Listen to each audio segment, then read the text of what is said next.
Snow white और 7 बोलों की कहानी। एक बार की बात है, एक राज्य में एक राजा और रानी राज करते थे। दोनों ही अपनी प्रजा से खूब प्यार करते और बहुत अच्छे से रहते। उनकी जिंदगी में बस एक ही कमी थी, उनकी कोई संतान नहीं थी।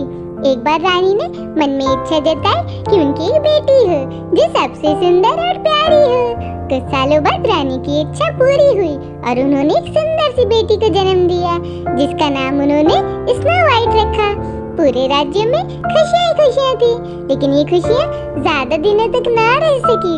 कुछ दिनों बाद जब राजा और रानी जंगल में घूमने गए तो एक जादूगरनी ने मौका पाकर रानी को चिड़िया बना दिया और अपने पास पिंजरे में कैद कर लिया। रानी के अचानक गायब होने से राजा को लगा कि रानी की मौत हो गई है। राजा बहुत दुखी हुए। उन्होंने स्नो वाइट की देखभाल और माँ के प्यार के लिए दोबारा शादी की, लेकिन जिससे उन्होंने शादी की वो वही जादूगरनी थी जिसने रानी को चिड़िया बना दिया था।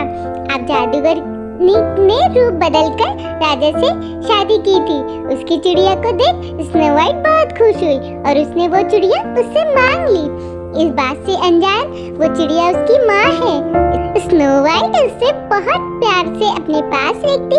उस जादूगरनी को स्नो वाइट के रूप से बहुत जलन थी।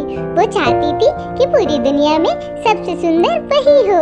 उस जादूगरनी के पास एक जादुई आईना था, जिससे वो हर रोज पूछती थी कि सबसे सुंदर कौन। हर बार आईने का जवाब आता, रानी आप तो सुंदर है ही, लेकिन स्नो वाइट आपसे भी ज्यादा सुंदर है। यह सुनकर उसे बहुत गुस्सा आता। एक दिन उसने फैसला कर लिया कि वो स्नो वाइट को मार डालेगी।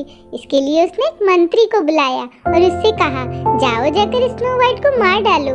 मंत्री डर गया और स्नो वाइट को जंगल में ले गया, लेकिन उसे मार न सका। उसने स्नो वाइट को सारी बात बताई और उसे भाग जाने को कहा। स्नो वाइट दुखी हो गई और वहाँ से भाग गई। मंत्री ने वापस आकर झूठ बोल दिया कि उसने स्नो वाइट को मार दिया है। जादूगरनी रानी बहुत खुश हुई। उधर स्नो वाइट जंगल में भटक ही रही थी कि उसकी नजर एक छोटी सी झोपड़ी पे पड़ी। वो झोपड़ी में चली गई। वहाँ उसने देखा बहुत छोटी छोटी 7 प्लेटें लगी हैं। उनमें कई तरह के भोजन हैं। स्नो वाइट को भूख भी लगी थी, तो उसने हर प्लेट में से थोड़ा थोड़ा भोजन कर लिया। फिर उसकी नजर वहाँ लगे 7 बेड पर पड़ी। स्नो वाइट को नींद भी आ रही थी, तो वो आराम करने का सोचकर एक बेड पे लेट गई। लेटे लेटे नींद आ ही गई और वो सो गई। तभी थोड़ी देर बाद वहाँ 7 बोने आए। उन्हें अंदाजा लग गया था कि वहाँ कोई आया है। जैसे ही उनकी नजर स्नो वाइट पे पड़ी, उनकी खूबसूरती देख बोने उसे देखते ही रह गए। तभी स्नो वाइट की नींद खुली और उसने डरते हुए बोनों को सारी बात बताई। बोने उसकी बात सुनकर चौंक गए और उन्होंने कहा, स्नो वाइट अगर तुम हमारे लिए हमारे पास अच्छा खाना बनाओगी तो हमारे घर का ख्याल रखोगी तो तुम हमारे साथ रह सकती हो। स्नो वाइट ने उसकी बात मान ली और सब खुशी खुशी रहने लगे। एक दिन उस जादूगरनी रानी ने फिर से अपने जादुई आईने से पूछा कि सबसे सुंदर कौन। इस बार वो बहुत खुश थी कि स्नो वाइट के मरने के बाद आईना उसी का नाम लेगा, लेकिन अफसोस कुछ ऐसा नहीं हुआ। आईने ने फिर कहा, रानी आप तो सुंदर है ही, लेकिन आपसे भी ज्यादा सुंदर वो स्नो वाइट है। रानी ये सुनकर हैरान रह गई और सारी बात समझ गई कि मंत्री ने उसे धोखा दिया है। फिर आईने ने उससे बताया कि स्नो वाइट बोनों की झोपड़ी में रहती है। यह सुनने के बाद जादूगरनी रानी ने तरकीब निकाली। उसने जादू से जहरीला सेब बनाया और उसे स्नो वाइट को खिलाकर उससे हमेशा के लिए सुलाने का सोचा।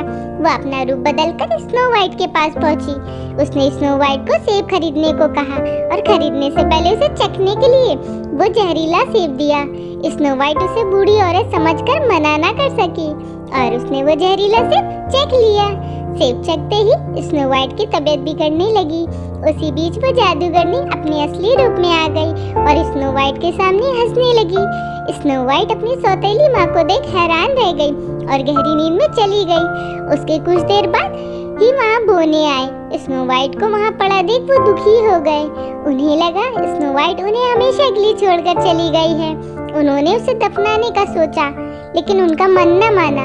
उन्होंने उसे एक शीशे के ताबूत में रख दिया। तभी वहाँ राजा के दोस्त का बेटा आया, जो कि एक राजकुमार था। वो स्नो वाइट को देख चौंक गया और दुखी हुआ। उसने बोनो से स्नो वाइट के बारे में पूछा और दुखी होकर स्नो वाइट को ताबूत समेत अपने साथ ले जाने के बारे में पूछा। सारे बोने दुखी हो गए। उन्होंने ताबूत का शीशा खोलकर राजकुमार से स्नो वाइट पर प्यार जताते हुए उसके हाथ को चूमा। इतने में स्नो वाइट को होश आ गया। स्नो वाइट ने सबको अपने सामने देख सारी बात बताई। सब समझ गए कि जादूगरनी सौतेली माँ की वजह से ऐसा हुआ है। वो बोने जादूगर बनकर राजे के दरबार पहुँचे और उन्होंने कहा कि उन्हें पता है कि रानी को खूबसूरत बनने का शौक है। वो उन्हें बहुत खूबसूरत बना सकते हैं, लेकिन उन्हें उनके साथ चलना होगा। रानी और राजा उनके साथ चल पड़े और जैसे ही रानी पर सूरज की किरणें पड़ी, वो अपने जादूगरनी रूप में आ गई। वहाँ स्नो वाइट और राजकुमार भी पहुँचे। स्नो वाइट को देख राजा खुश हो गए। उन्होंने राजा को सारी बात बता दी और फिर उन्होंने अपनी शक्ति से जादूगरनी की जादू को खत्म कर दिया। जादू खत्म होते ही चिड़िया बनी असली रानी अपने रूप में आ गई। राजा और स्नो वाइट रानी को देख बहुत खुश हुए और जादूगरनी को बंदी बनने का आदेश दिया। इसके बाद राजा रानी ने स्नो वाइट और राजकुमार के विवाह का आयोजन किया। दोनों ने तोहफे दिए। सभी खुशी खुशी रहने लगे। कहानी से इस कहानी से हमें यही सीख मिलती है कि बाहरी खूबसूरती से ज्यादा अंदर की खूबसूरती ज्यादा मायने रखती है। तो दोस्तों, आज की ये हमारी कहानी आपको कैसी लगी प्लीज हमें जरूर बताएं और हमारे चैनल को सब्सक्राइब करना ना भूलें। हम ऐसी अच्छी स्टोरी आपके लिए लेकर आते रहेंगे।